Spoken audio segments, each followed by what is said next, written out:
friends. To the How-To Heretic. I'm Uncle Mark. And I'm Uncle Dan. I'm Uncle Doug. And this is your user's guide to life on the outside. That's right. Leaving religion is your first step into a larger, better world. But it can also be a scary world. Things work differently now. Never fear. That's why we're here. We're your audio uncles.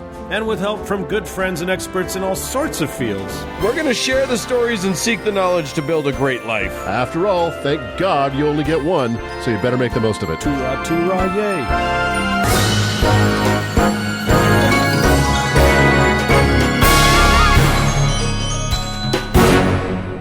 Well, guys. Hello. Cheers. What's cooking? You know, here's the thing. I think this show, this episode is going to be one that is possibly the most directly related to the intro that we just did. Exactly. Of all of the shows that we've done. Yeah, maybe that's true. Maybe that's true. So it's time to change it up. Yeah, time to change up the intro.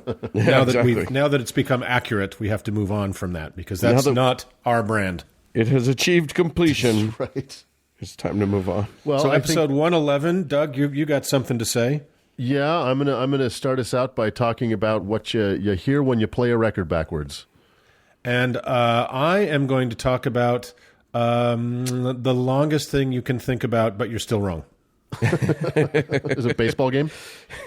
Yeah, and then we're going to be joined by our friend Dr. Marlene Winell, who's going to talk about all the wonderful things to explore in religious trauma syndrome. Yes.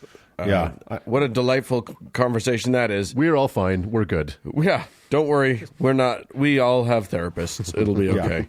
Yeah, we actually started a show so we could get therapists to come on for free and so talk far us it's off worked. our various ledges. So so far it's worked. Working great. They're not smart people. They fall for it. And with that, let's dive in. Let's do it. Let's do it.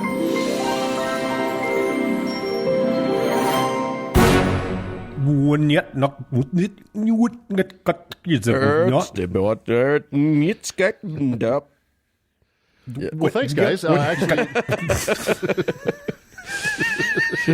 Did we just have a stroke? Clever.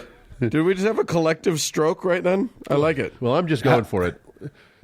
Someone's gonna... Well, there's a way you can understand what we just said, but you're going to have to reverse the tape. do a lot of work. Okay. Yeah, reverse the tape. It'll make so much more sense then. It's all racial Uncle slurs. Doug, Yes. what you got, buddy? Well, dear uncles, we are mere days away from All Hallows Eve a few days ago. Yeah. And somehow, once again, in spite of all of Satan's powers and against my explicit wishes, we all managed to survive. Damn it. Yeah. But back in episode 23, Uncle Mark talked about an extended season of The Witch that lasted for several years between the late 1970s and the early 1980s called The Satanic Panic, in which incredulity seems to have taken an extended sabbatical, and Cuckoo for Cocoa Puff's crazy satanic conspiracies reigned supreme. If you have literally nothing else to do, you can go back and listen to Uncle Mark's segment on the Satanic Panic if you must. In that segment, Mark touched on what I...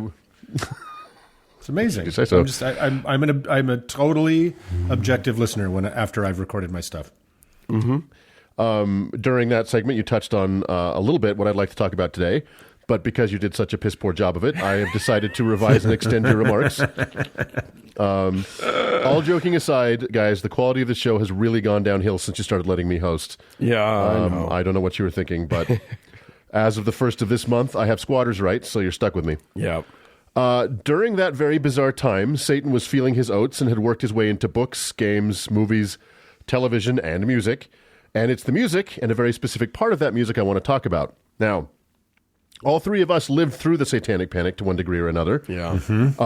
Unfortunately, somehow we never got to see rooms full of dismembered corpses or hear Satan's beat poetry. But I do remember how panicked our parents were and how they recounted insane conspiracies as though they had seen them themselves. It scared the hell out of me.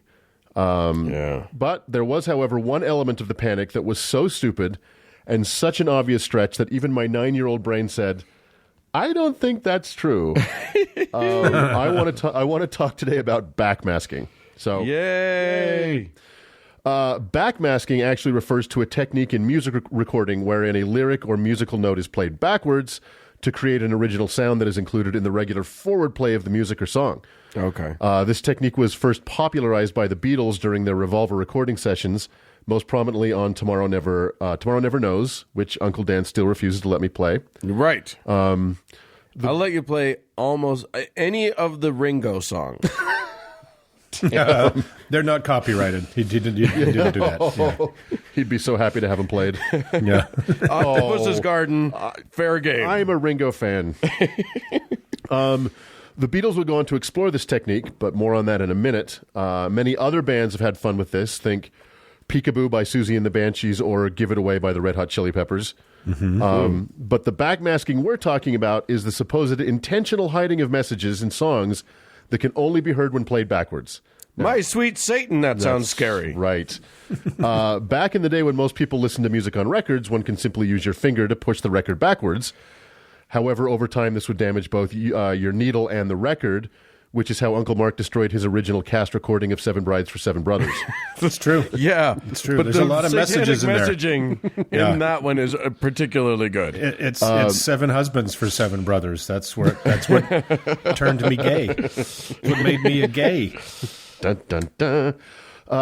Back to the Beatles. Shortly after the release of their 1968 self-titled album, also known as the White Album, some lonely college student played Revolution 9 backwards and thought he heard someone saying, "Turn me on, dead man," over and over.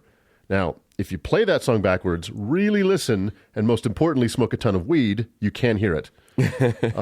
This got every Beatles fan playing every song backwards, and many claim they could hear the lyrics, quote, Paul is a dead man, miss him, miss him, miss him, on I'm So Tired from that same album. Mm-hmm. This one's a bit harder to hear, but it all depends on how accurately you play it back, and of course how strong your weed is. This led to the short-lived and historically ironic conspiracy that Paul McCartney had died. Which is right. Which is both fun and one has to wonder, now that you've pointed it out, how good the listening could be now that the weed is so much better right, exactly. than it used to be. No shit. Well, also the great irony is that as a society, we cannot make Paul McCartney go away. Right. He's very much alive and just will never not be. Who was it that kept pointing out how much he's turned into Angela Lansbury? I think it's delightful. I don't remember. One of the late night talk show hosts kept putting pictures of them together, and they're the same person. Oh. So all of this is because of a phenomenon known as pareidolia, which is the brain's tendency to recognize patterns in meaningless data, or possibly in some cases a coincidental phonetic reversal, where some words sound like other words when played backwards. Mm-hmm. So all of this brings us full pentagram back to the Satanic Panic. Come with me, if you will, and picture a house somewhere in middle America in the early 1980s. A concerned mother enters the room of her teenage child while he's at school. Convinced that Satan was on the move, and having just heard the rumors of messages hidden in her child's innocent music, she removes a record from its sleeve, places it on the turntable, and with one trembling finger begins rotating it counterclockwise. At first, the soft, sweet riff by Jimmy Page on Stairway to Heaven seems almost pleasing, but then she hears it, unmistakably, "Here's to my sweet Satan." Several more times she lets it roll forward to hear Robert Plant's plaintive cry, "There's a lady who's sure," and then backwards, her mind is blown, marking the first time anything in that household had been blown in almost 2 decades. Hey-o. Married people don't have sex. Okay. Okay. We are off to the races now. Christians everywhere not began... with each other. Yeah, right? Right, exactly. Christians everywhere began culling through every record they could get their hands on in what might have been the most pointless snipe hunt in history. And surprise, hidden messages were found in songs by not only the Beatles and Led Zeppelin, but by Styx, Slayer, Judas Priest, Pink Floyd, Frank Zappa, and many, many more. The best ones are the Carpenters. The thinking was that even if not played backwards, these messages designed by the bands themselves, in consultation, of course, with the Church of Satan, could still worm their way into the brains of impressionable children. Most of the alleged messages were some form of praise for Satan or admonishments to worship him, but one of the most famous messages was hidden in Queen's 1980 worldwide #1 hit, Another One Bites the Dust, where you can clearly, read not at all, hear Freddie Mercury say at least one of the following: "It's fun to smoke marijuana, start to smoke marijuana, or possibly and most passively, decide to smoke marijuana." Well, that's just advice. I know, Right? right? Exactly. So while these Christian pastors and parents were off spinning records backwards with one hand and furiously transcribing with the other, let's talk about some lyrics from that era that were hiding in plain sight and may have been more troubling. Yeah. I was just going to say, like, you think Freddie Mercury was shy about saying smoke weed, like, just out loud?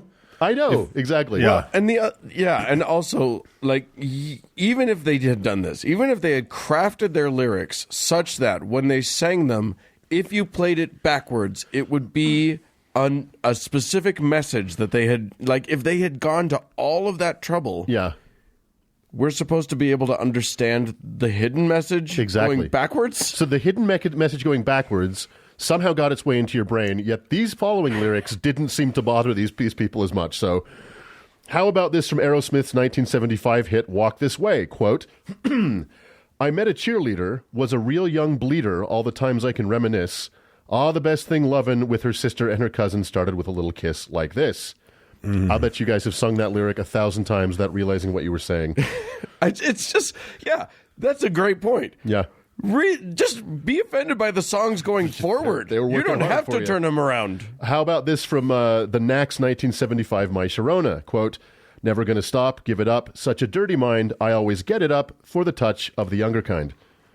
Or the Rolling Stones 1968 Stray Cat Blues. There'll be a feast if you just come upstairs. I can see that you're 15 years old. No, I don't want your ID. You look so restless and you're so far from home. Is that real? Yeah. I don't remember that. Yeah, man. Well, how about just the fucking song Young Girl by Gary Puckett and the Union Gap? Well, how about this?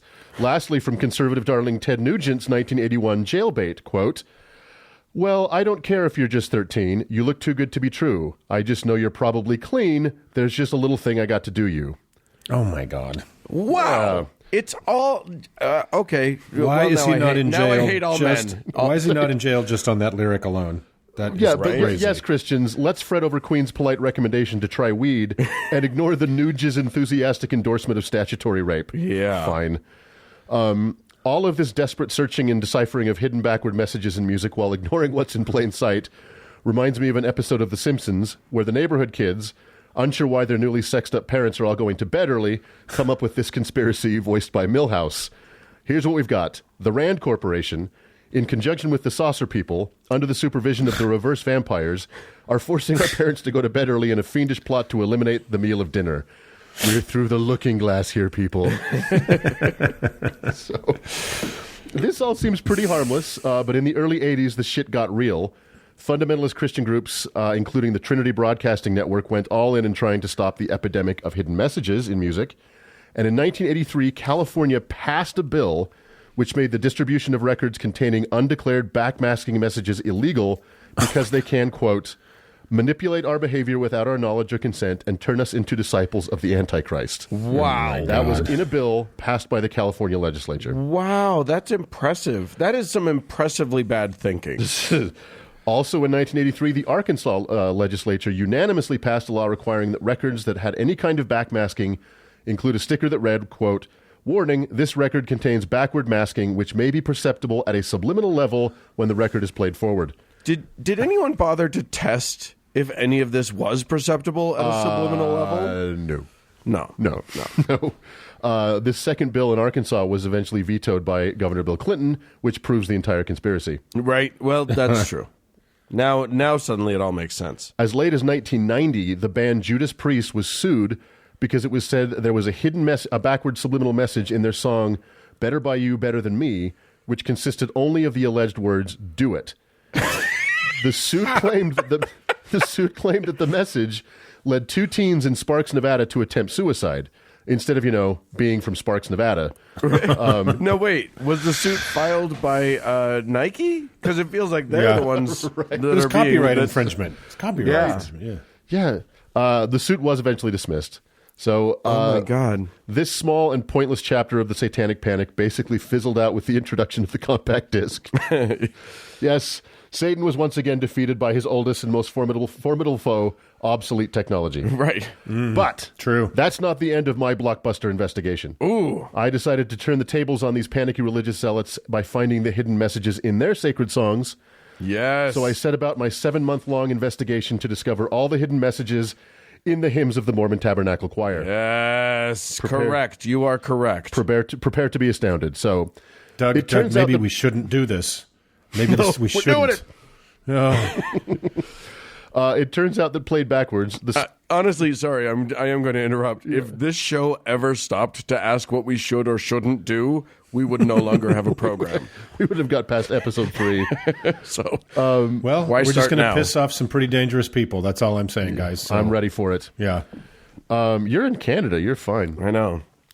It turns out, played backwards, the Spirit of God, like a fire is burning, is a lengthy and detailed set of instructions on how to set up an offshore tax shelter. How firm a foundation is a recipe for 15-minute funeral potatoes. Wow. And, most astoundingly, if you could hite a kolob, is one 4-verse-long palindrome. Is it? Yeah, played backwards, it's the same. Just you don't ever get respite from it. There's no escaping it. So that's it. There's your backmasking. It's it happened. What's amazing is that the whole point here is that, it's the pareidolia, right? So, like, human beings will hear patterns that they recognize where they don't necessarily exist. Right. So if you did go ahead and play some Motab choir backwards, you'll probably find something. Yep, you will. You'll find something that sounds like words that you recognize, and who knows? Maybe that's the challenge for our listeners. Go out there, find a moment, record it backwards, send it into us. We'll see what we come up with. And Doug made proper fun of this stupid period in our history, but I'm old enough to remember when on, local and national news, there were, stories of a bunch of goobers throwing records into a burning barrel or running over them with a bulldozer. And it was being reported like straight up that this is, the devil was behind all this on television.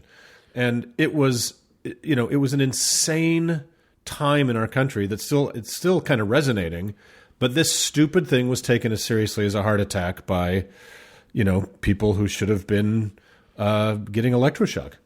Yep. Yeah. Sure enough. Well, there you go. Thanks, Uncle Doug. Now, everybody, here's the fun part. Play this segment backwards. We've included a little moment. You won't believe it, but you have to listen real carefully. You're going to love it. It's pretty hard to pull off. So with that, let's move on. Europe.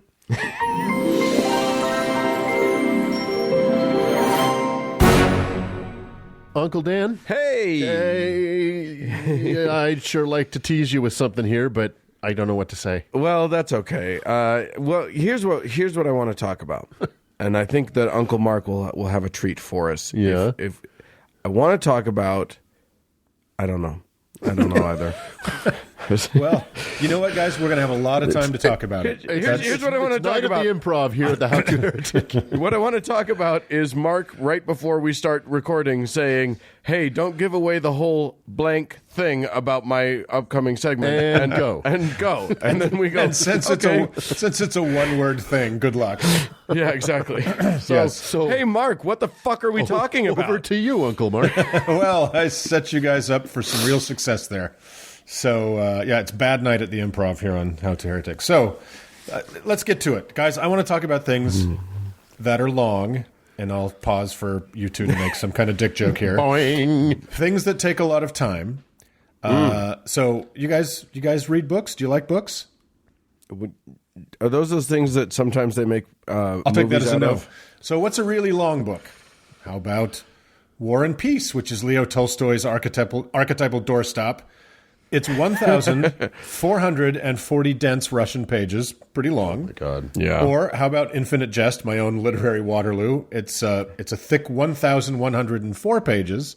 Wow. But that's nothing, guys. The novel Devta by Muhyiddin Nuab is 8,180 pages. Oh, come on. What a jerk. Don't be a dick about it. Seriously, dude. And then when it's done in 2024... the novel Ven Marasu by Jehamohan is expected to top out at 25,000 pages.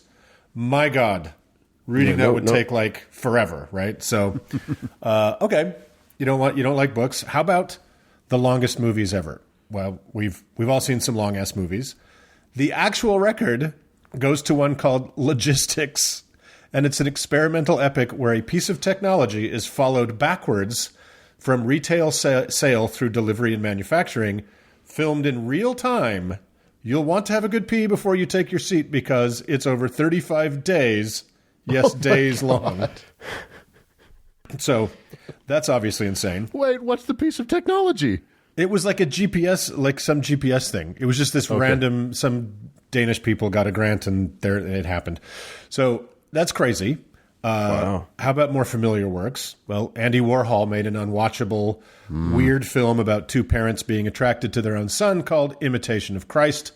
And that's a slim 8 hours. There's more commercial films you may have seen that can still be unbearably long, like The Best of Youth at 6 hours, 1927's Napoleon at 5.5 hours, Yikes. Fanny and Alexander at 5.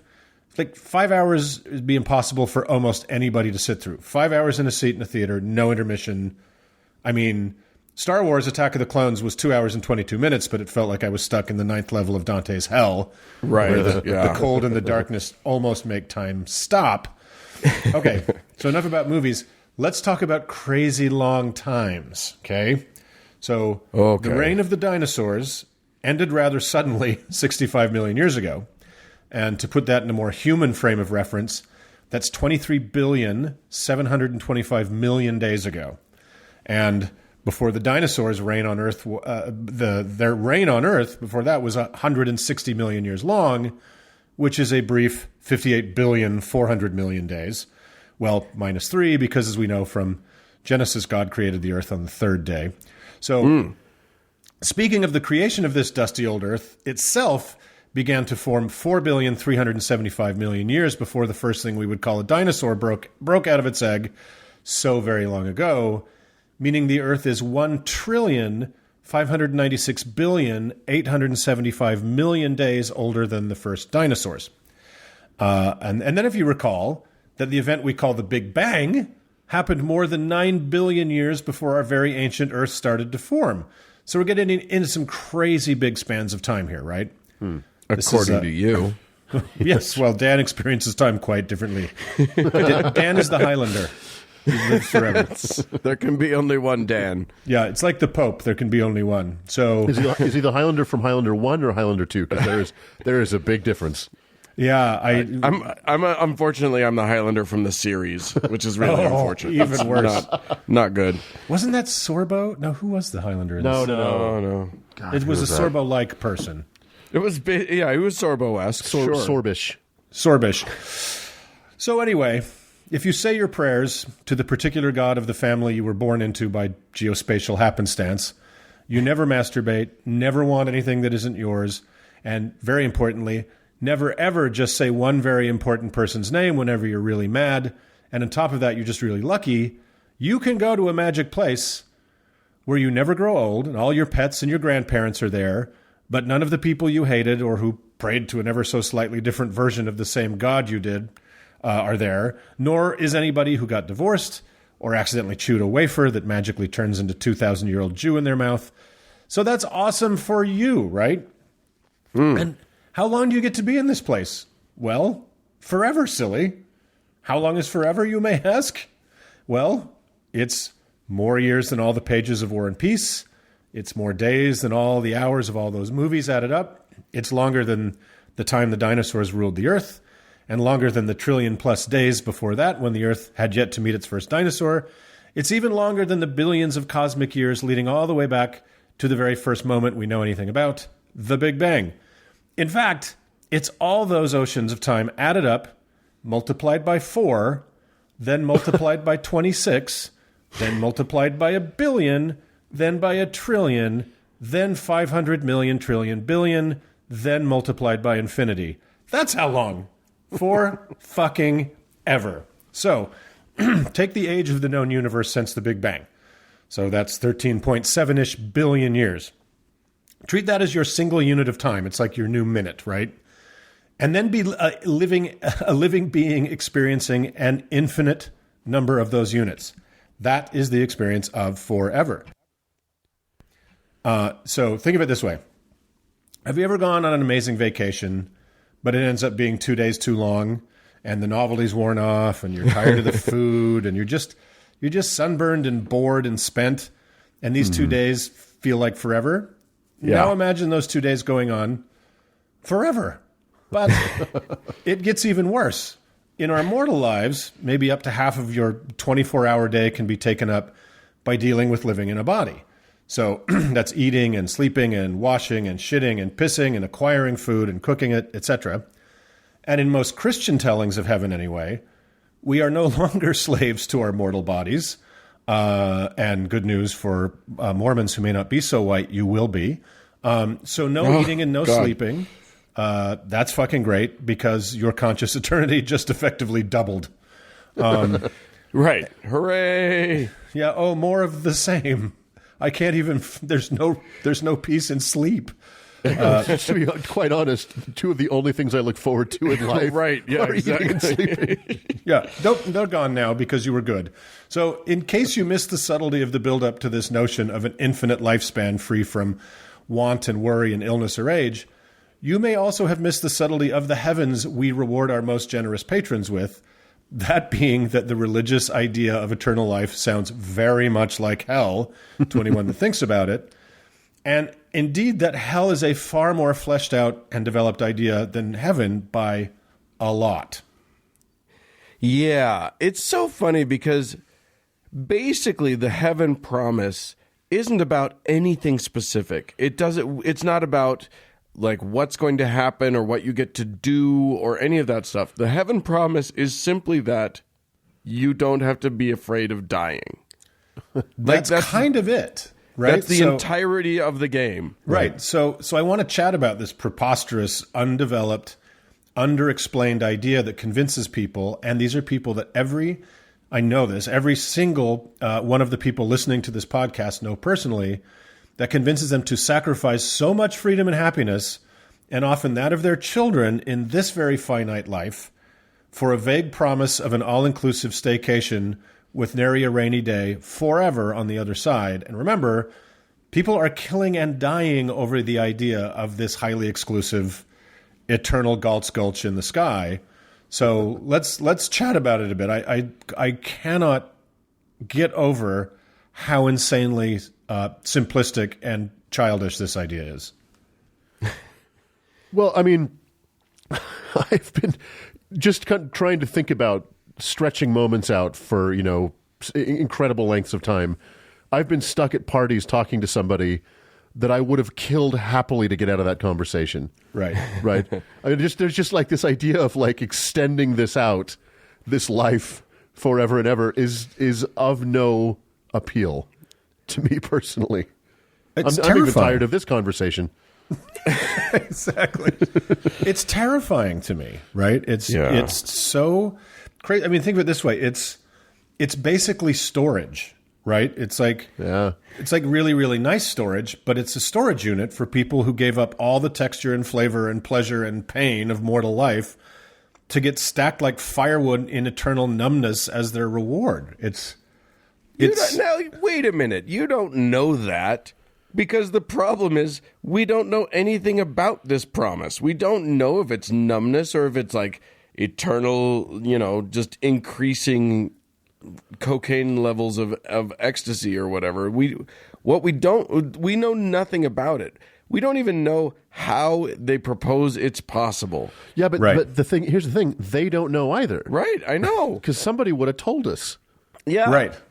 And the second they try to tell you, they're in trouble. Yeah, it's fun to actually do that to a fundamentalist religious person, is just continue to ask them questions about the notion of heaven. Yeah. And in about 2 or 3 questions in, they are no longer able to answer that question. Well, right. One of my favorite things that Christians tend to say is, hopeful Christians who think they're going to heaven, is they'll say something like, well, Einstein will be there and Mozart will be there and Ronald Reagan will be there. Imagine the conversations you could have. And so, firstly, no, they fucking won't.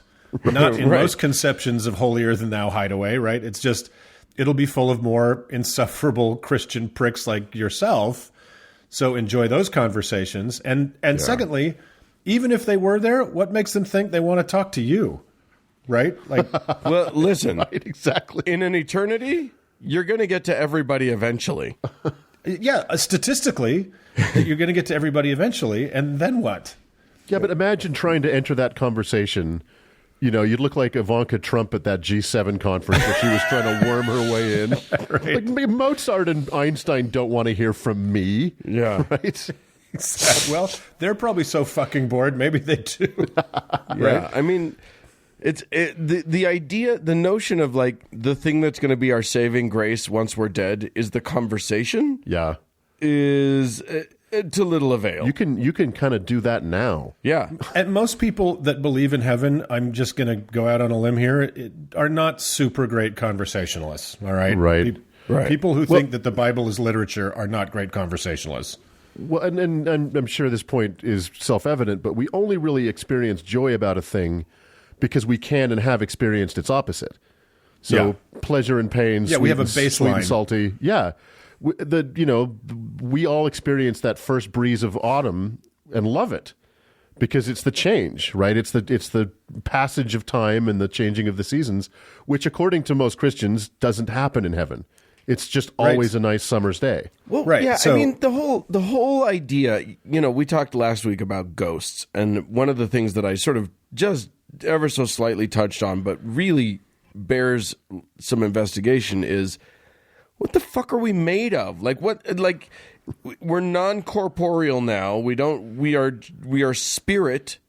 What is that? And what rules apply? Is physics a thing anymore? Because if it is, they've got real problems with, laws of thermodynamics saying that all of this energy, because boy, people love talking about the energy, it will spin itself out. Like that's what energy does. Well, it, and some it of them dissipates. Exactly, and some of them say after the resurrection or whatever, we will have a body, Right. But we don't have to eat, we don't have to shit.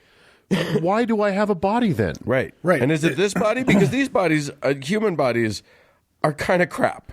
Why are you looking directly at me when you say that? I said Like bodies. hard eye contact, right? Hard I'm just eye contact. saying all bodies, mostly Uncle Doug's, but all bodies are kind of nonsense. No, and I don't want this body. I want my body at 22. Right. Please, thank you. So, going back to what Doug was saying about the yin and yang of like salt and sweet. So there's no work, there's no sleep, there's no food, there's no rain, there's nothing new or novel or exciting. What the fuck do you do for the first trillion years? And the second trillion?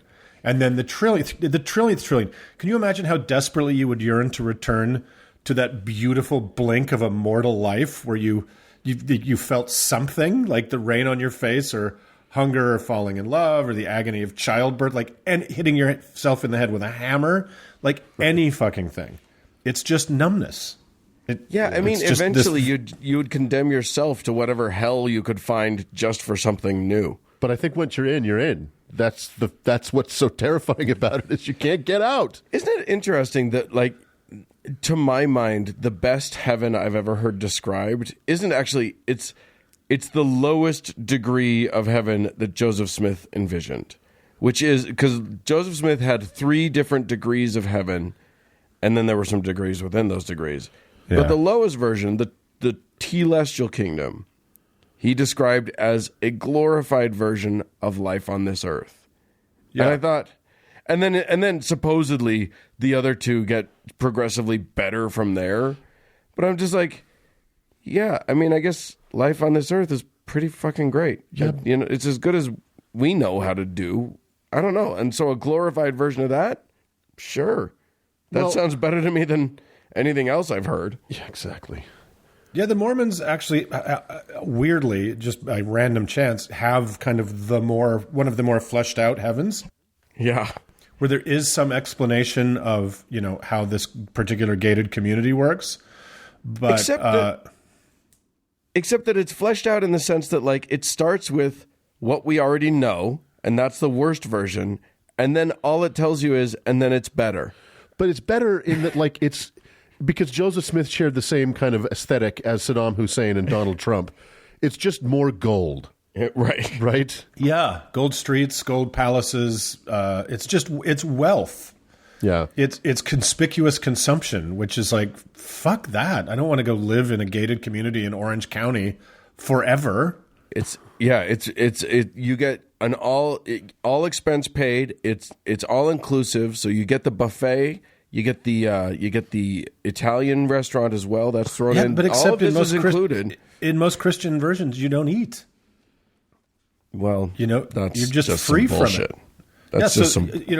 Our brains are built to want constant stimulation, whether it's good or bad. So, when all that stimulation's gone, there's no fight or flight, there's no struggle or achievement, there's no worry, no reward, there's no books or movies, no sunsets or holidays or dogs or vacations or sports or what the fuck is your consciousness going to do with this? I think most Christians' idea of heaven is just an all-inclusive resort in Cabo. Yeah. Forever. That's just it. It's just done. You don't. There's But a beach. without the Mexicans. Well, I mean, obviously. Yeah. I don't think, and anyone who's been to an all-inclusive resort, you got 4 days to enjoy, where you can enjoy that maximum. Yeah. If you're a thinker. If you brought a book or whatever, you got 4 days, and then you're going to hate it. You're going to get stir crazy pretty quick. But what is it that you enjoy is the crab legs and the margaritas. Yeah. Which you don't get in heaven. Right? Imagine an all-inclusive resort with no food or drinks forever. Yeah, that sounds great. Yeah. So I don't know, guys. I think eternal life. Look, by the time you grow old and hopefully fairly healthy, but you're old and you're sick and you're ready to die, I think for a lot of people they're ready for the light to go out, and just to have it be a parlor trick, and someone pulls up a curtain and there you are in Cabo forever is pretty fucking weird and terrible to me. Yeah.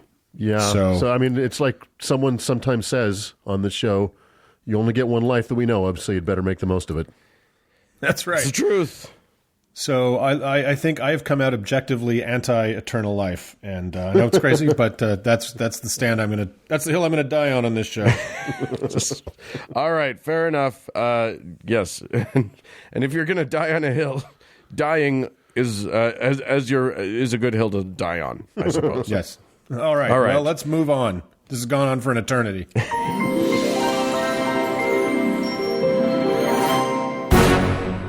Gentlemen. Yes. As is the tradition of our fine podcast, this is the moment when we take a small break to recognize the glory that is the people that give us money. Yes. Yes. They are of course without doubt the best people in the world. Delightsome, I might call them. Well, some of them might be less so. You never know. Some of them weren't so valiant in the pre-existence. Let's leave it at that. We'll leave it there. But we do have some folks to thank, and I wanted to do so. So thanks this week go to Janet, Jerry, Erica, Timothy, and Uncle Doug. Ooh. You must improvise a quick patron saint for Jude. Because everyone knows I'm the best improv on the show. Jude, that's nice. Jude, your patron saint is Saint Fernando of Hong Kong. Oh, good. Yes.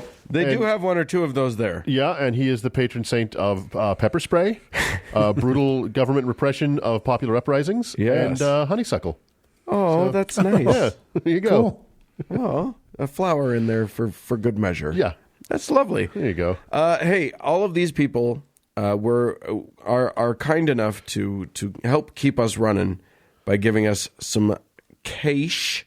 But that's not the only thing. And by the way that one would do that, should that you, listener, who suddenly just thinks, oh, I really like this, maybe I should be part of this. Yeah. Well, the way you do it is you go to howtoheretic.com. You can pause the show right now. You don't have to wait till the end. You'll forget.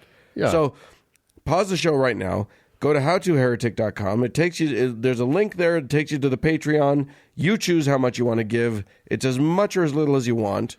Uncle Mark always wants you to give the most that you can possibly give. Yeah. And who am I to argue? And you should be grateful that this is the extent of our pledge drive, not like those assholes over at NPR that take entire weeks. We're just doing a little part of our show. Yeah. Fuck you, Terry Gross. And also, of course, don't forget to 5-star us all over the joint, and that's it. Yep, it's that easy. It's just that easy. Let's move on.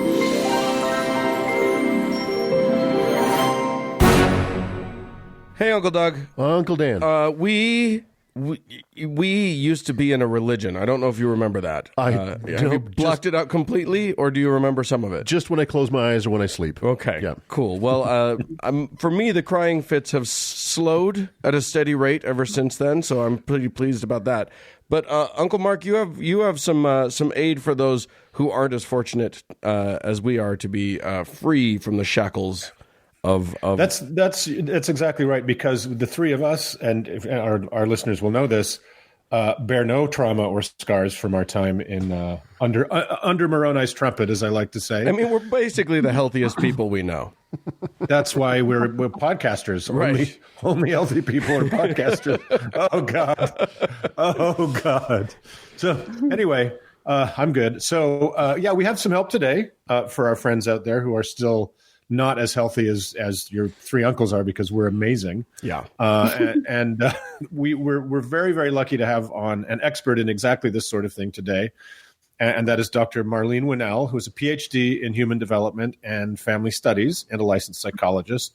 She's an author and the founder of the field of religious trauma syndrome, a topic that I think she has a bit more than a clinical familiarity with. So, Marlene, welcome to the show. Thank you. I'm glad to be here.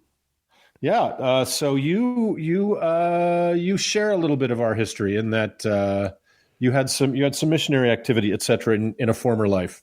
Yeah, I spent quite a few years growing up in fundamentalist evangelical Christianity. My parents were missionaries in Hong Kong and then Taiwan. So that's where I was born, Hong Kong. Went to a missionary boarding school. Didn't really work my way out of the belief system until I was in college. So I was a very solid teenager, a real Jesus freak in Southern California for a while. Those are the best kind. You what you want is the Jesus freak, because that makes friends with everybody. Yeah, you must have been amazing to be around. That must have been incredible. Well, I wasn't quite as annoying as some. And then in college you began to have your doubts? Yeah, well, I had a few doubts before that, it was gradually accumulating. But in college, there were just so many areas of knowledge, information that were very eye-opening. And then I took a class about the Bible that looked at it as literature instead of the Word of God, and that was very revealing. Over a period of time, and then also just getting fed up with the church and with the patriarchy, and then meeting people that were not religious at all, not Christian, and having them be pretty decent people and not so evil or crazy as I was told. So was it the collective tonnage of these doubts that kind of got you out, or was there tends to be some, for a lot of people, kind of like a camel's back moment where there's just they finally read a story or they listen to a pastor or something and they're like, this is not me anymore.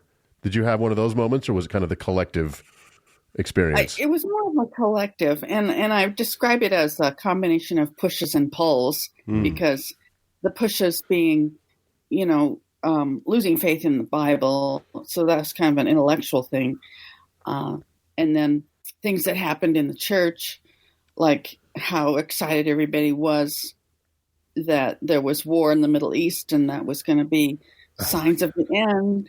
Wow. And Jesus. Just being happy about war, that really got to me. But then the pulls were the things in the world, these people I was talking about that were perfectly fine and also had other coherent worldviews, that it wasn't true that there was no other way of thinking about life. So that's pretty attractive. And also, I was always much more interested in the fruits of the Spirit, love, joy, peace, those kinds of things, compared to the gifts of the Spirit, like speaking in tongues or healing or prophecy, all that stuff that was really popular in Christian circles. You did speak in tongues at some points, right? Yeah. But the fruits of the Spirit, like what kind of a person are you becoming and what kind of character do you have?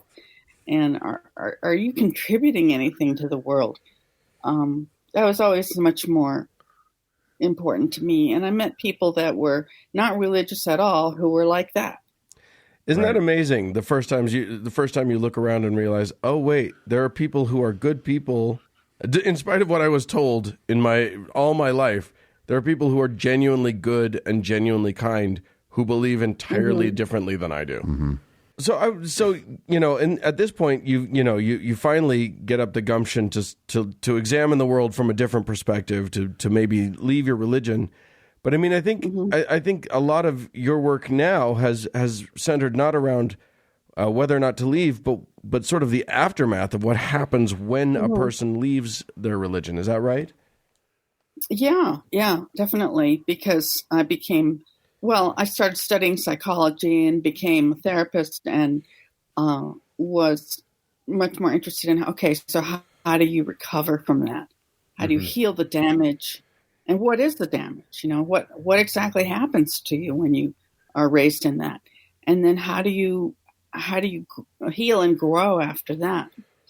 Do talk about that damage, because obviously from the perspective of a believer, there is nothing that could go wrong in their religion. Like, if you're in the religion, it's all goodness and light, and there's no. I mean, what damage could possibly be done by all of these people practicing all the loving and joyful practices that Jesus has given unto them? What could possibly happen? Yeah, what kind of damage is there is available? But it seems like there is probably a smorgasbord of things that could happen. But talk a little bit about that. Well, a couple things are pretty direct damage, like the notion of original sin and assuming that you're basically bad and wrong at core. Does pretty terrible damage to your sense of self. And there's kind of a mind fuck here that goes on where, in order to be saved in this religion, you have to buy the whole story of how rotten you are in order to need to be saved, and then agree to this formula for how to do this. Admitting that, and then accepting Jesus as your savior, and then forever being grateful. Right. And you still have to think that you're inadequate and you have no inner resources. Everything that you do that's good is because God is doing it through you. Wow. Right? You don't have any good inside yourself. You don't have any strength. You don't have any of your own love or compassion or courage. All of that comes from outside you, and all wisdom comes from outside you. You can't trust your own intuition. You can't trust your own thoughts. Yeah, if a earthly parent were sending that message to their child, we would call that abuse. It is. Yeah. We a couple of weeks ago, Marlene, we talked about the brain chemistry of religious experience on the show. And what you're saying is exactly the same thing that as the point we were making in that episode, which is they take everything wonderful about the human experience. Mm-hmm. They claim that they invented it and basically sell it back to you. And that's kind of what you're saying with, courage and hope and love and compassion, is those things that are internal to us as human beings, we are told are now being rationed out to us by, either the church or a higher being. Well, and they also convince you that there's a big problem, and then they have the solution to the problem. Right. And that's why when people come out of it and they feel like they don't have any meaning in life or any purpose, one thing I say is, who told you that there was a problem with that? Right. Who told you needed to have this cosmic purpose in your life? You had to be part of this cosmic plan, and that everything was going to be perfect in the end. And who set it up like that? Does it really have to have that kind of purpose? Or maybe we find meaning in just the way that we live our lives. Maybe we're like the rest of the animals. Yeah. The birds and squirrels, they're not looking for purpose and meaning, are they? Do you find that lack of self-worth, or that assault on self-worth, is across all religious experience? I mean, can there be religion without that element? Well, some religions, like maybe Buddhism or Hinduism, are not so heavy on that. And even Christianity, we have variations. Like a more liberal, progressive Christian doesn't get into all of the emphasis on sin or the death of Christ. It's not as much of a death cult, but emphasizes the life of Christ and some of the more positive teachings. And the definition of being a Christian is to be like Christ, and they're not so concerned about the afterlife or, what's going to happen to you after you die. And the other thing that's really damaging in the fundamentalist version of this is the fear. And I know for Mormons, it's the outer darkness, right? Which is pretty horrible to contemplate. So there's this underlying fear throughout the whole system, and you have to be good enough to make it. Even if you are quote unquote saved, you still have to live up to a standard if you're going to make it, and you never know if you are. Right. Right. I know in Mormonism you have to be worthy, right? Yeah. What's the worst religion? What's the worst one? I want to know what the worst one is. Come on, be honest, Marlene. Yeah, let's rank them. Nobody's listening to this anyway. Don't worry about it. Yeah. I have plenty of clients that have a hard time shaking the notion of hell. I think that's one of the worst abuses that goes on for children, because children get taught about that when they're very young and their brains are not developed. They don't have any way of processing that or defending themselves.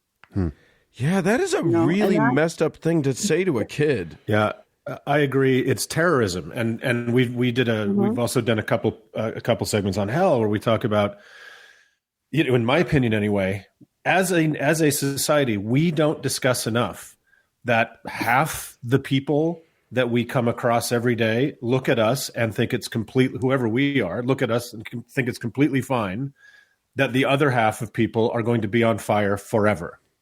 And because we don't agree on some level about the date of Easter or some shit like that. And they're happy to teach that to their young children. I was afraid of the werewolf when I was, 8 years old, and we were talking about hell. I think it's absolutely horrifying that this goes on in the public sphere. And the mind your brain stores images in a very strong emotional way in your amygdala, where you can imagine fire, right? Children can understand that. Right. It's worse than anything you put in words. They have this very visceral kind of feeling about it. And my challenge as a therapist, working with people decades later, still dealing with that, even though intellectually they don't believe it at all. And that is the trick, right? We've talked about this on our show, that we have all dealt with. We're all long out of religion. We've processed much of the trauma and the weirdness that we dealt with while we were in the religion, and yet every now and then some tendril of something just sort of pops up, and it's like, well, where the hell was that? There's so many layers of this stuff just sort of integrated into our brains. It must be a real challenge to try and help people sort through it all. There's a lot of healing and a lot of rebuilding. I mean, the other area of damage is just the stunted development. You don't. If you're taught that your own thoughts are not trustworthy and your own feelings aren't valid either, people have to learn how to recognize and understand and express their feelings. They have to learn how to think critically, how to trust themselves, to trust their own instincts. There's so much learning just in terms of personal development like that. And then there are all these knowledge areas, like if you were taught that evolution was from the devil, you have a very different view of reality. And then all these behaviors that are evil and wrong. I mean, Mormon clients I've had had to learn how to go into Starbucks and order coffee. There's just really simple little things. And then you've also been kept away from lots of aspects of popular culture. Usually there's a lot of damage sexually. Yeah. Because sex in general is bad and wrong. So Yeah, it's like it's like it fosters people to stay in a kind of a permanent state of pre-adolescence, right? Yeah, and dependency too, because every time you think you need to know something, you have to go outside yourself. Yeah, and that's a very interesting point to me, is that we weren't taught independence. We were taught dependence. We weren't taught how to be fulfilled, happy people on our own. We were taught that our happiness, our fulfillment, and indeed our like safety for eternity is bestowed upon us at the whim of someone else. We couldn't be happy without that other It's external. impossible. Yeah. And so like that seems like just this huge deficit that, you know, when you finally extract yourself from the religion, you're starting back at sort of square one for a lot of this stuff. Yeah. Yeah, definitely. Do you find that the religions we're talking about specifically right now, evangelical Christianity and Mormonism, et cetera, are very patriarchal? It was bad enough for the three of us being men, but I can only imagine the damage must be, you know, more severe and fundamental for women trying to find their way out of this. Mm-hmm. Yeah, because you're definitely second-class citizens in the religion, so you have to add that to your task of starting to feel more part of the human race. So talk to us a little bit about, let's just assume, and this is a fairly safe assumption, that there's someone listening to this right now who is experiencing some of the things that we're talking about. What would you recommend they do to sort of jumpstart or aid their journey and to, you know, away from religion and toward a healthy, happy, autonomous life? Mm-hmm. There are various tasks. One is to get more information, so you need to educate yourself, and that might be educating yourself about the religion itself, like all the things you were told not to read, like the anti-Mormon websites. Right. Find out about what you've been through, what you've been taught. You know, get your own information. Right. Emotionally, it's really critical to develop some compassion for yourself and understand that it's not your fault. It's amazing how many people will still fault themselves for having been in a religion, even though you were born into it. Right. The religion we were assigned at birth. Yeah. And how long you stayed in it, or how much you actually bought in and were serious about it. Right. And I think she's talking about me. Really important. Can I ask you a quick question? Because, you know, I read the comment section, as I said, on your website, and of people you've worked with and have gone to some of your seminars and stuff.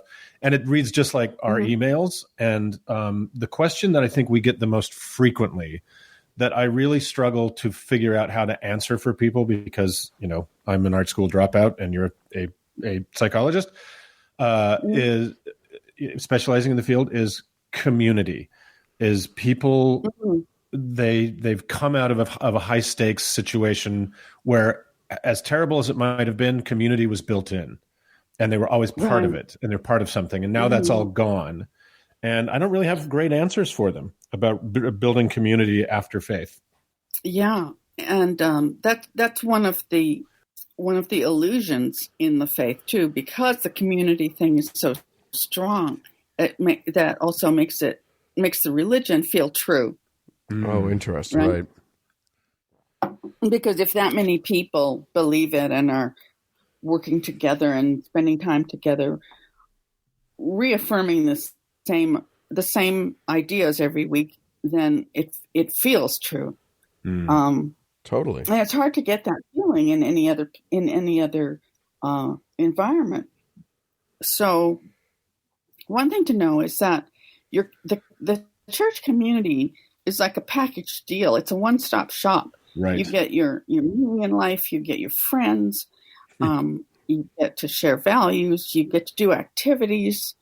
It's the same place that you go for all these things. And so in the real world, people go different places.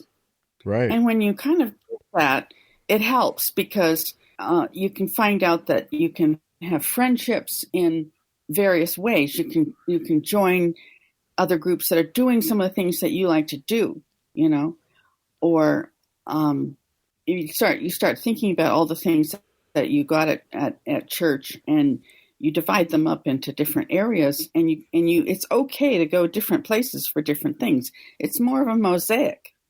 There isn't any one shop, and people in the world don't expect it to be like that. Yeah, so it may be an unrealistic expectation that like you say, it was an all-inclusive sort of sensibility that doesn't exist in the real world in the same way. Mm-hmm. Right. That is a really interesting perspective. I've worked with people who they don't know how to make friends because the friends were in the church and were given to them. And as children, they weren't even allowed to have friends that were outside the church. Right. So just getting to know people, making new friendships is this whole skill set that they have to work on. And that's part of this whole recovering idea. The whole idea of recovering from your religious indoctrination is that your life was ordered a very specific way, and so you were denied you weren't given the opportunity to learn a bunch of life skills, like you say, that we humans kind of need. Well, the expectation is that you're never going to leave that environment, so you don't need those skills. Right. It's hard to know if religion, designed it this way or it evolved. But there are so many things that are designed like that to keep you from, if you learn those skills, like you said, you took a class about the Bible that looked at it as literature. You're never supposed to do that because once you start opening those doors, you go. So the religion's built a bunch of defense mechanisms within itself to prevent people from becoming fully functional, self-worthy individuals because no one wants religion when they have their own self-worth. And a lot of religious groups don't want you to go to college at all. Right. Yeah. Or if you're Mormon, you can go to their college, but good luck with that. Yeah. So let me ask you real quick, Marlene, about you. You're not just a therapist that's hung out a shingle. You're actually doing other stuff, some activism and some seminars and that sort of stuff out in the world. Can you tell us a little bit about where people could look for those and what those are about? You mean the various ways of getting some support? Yeah, and I think you have a Journey Free that you conduct. Go to journeyfree.org. You'll see some of the things that we're doing. One, in terms of building community, I just got off of a 2-hour video conference call with this group that we have that meets every couple weeks, and we actually talk to each other. It's not just a forum online. And the whole goal is to support everybody in their recovery, in their personal growth. So everybody takes turns talking about how they're doing and specifically what their growing edge is, what they'd like some help with, and stays in touch. And it is like a community, and there are people from all over the country. Today we had somebody from Nigeria and somebody from London that was also on the call. Wow. But there's an amazing bond because everybody is dealing with some of these same areas of recovery. And a lot of them have read my book. My book is called Leaving the Fold. And there's actually a subgroup that's reading the book together and doing the exercises together. So there's that kind of sharing. I also have a 3-day retreat that I do where people physically come and we spend 3 days together and people share their stories, and that feels good because you really get it that you're not alone. Mm. And then we do all sorts of activities together that are towards healing and growth, that are more than just talking. That sounds amazing. So, and then also sharing ideas about how to find community. There is a real need for community on a daily basis. And we live in a culture, this is important to understand too, we live in a culture that's pretty alienating. It's not a small village where you see all your friends at the marketplace and cross paths all the time. We live in a very alienating culture. The way people's homes are built and the fences around them, and we go around in these isolation units called cars and people work from home a lot. People get extremely isolated and lonely, even in the secular world, right? Right. Yep. So you have to take it upon yourself to deal with that. And actually, this notion of self-responsibility can be a little foreign to people coming out of religion. You know, it's really your life, and you have all these choices. And it really is up to you to do things to make your life fulfilling. It's not handed to you on a silver platter. And that can be kind of uncomfortable. It's the other side of freedom. You're free now. You don't have all these restrictions, but you also have responsibility. You have to figure out your own morality. You know? Yeah. You have so many things that are really on you.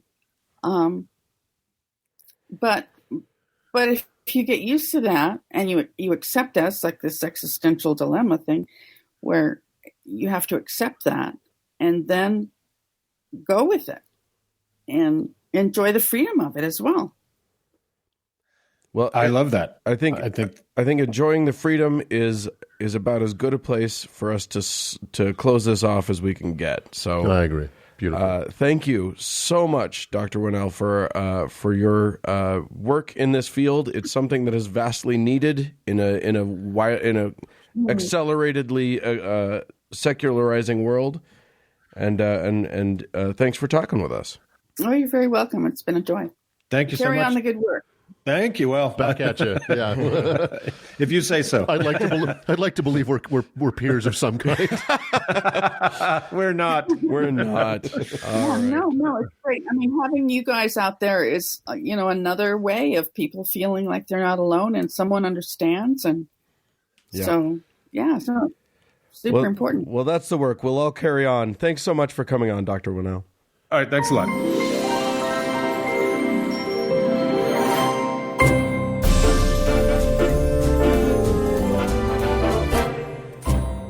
Well, friends, that's it for this week's Eternal Show. Hey, we'd love to hear from you, especially if you know something about the what's playing backwards in our podcast. Send us an email at howto@howtoheretic.com. Yeah, or speak backwards into our voicemail at 903-88-HOW-TO, which is 903-884-6986. You can try the same stunt on Twitter. I don't know if it'll work, but give it a go. And many thanks to our awesome patrons. And thanks to Cody Layton for editing the show. And thank all of you friends for tuning in. Bye, friends. Wiedersehen.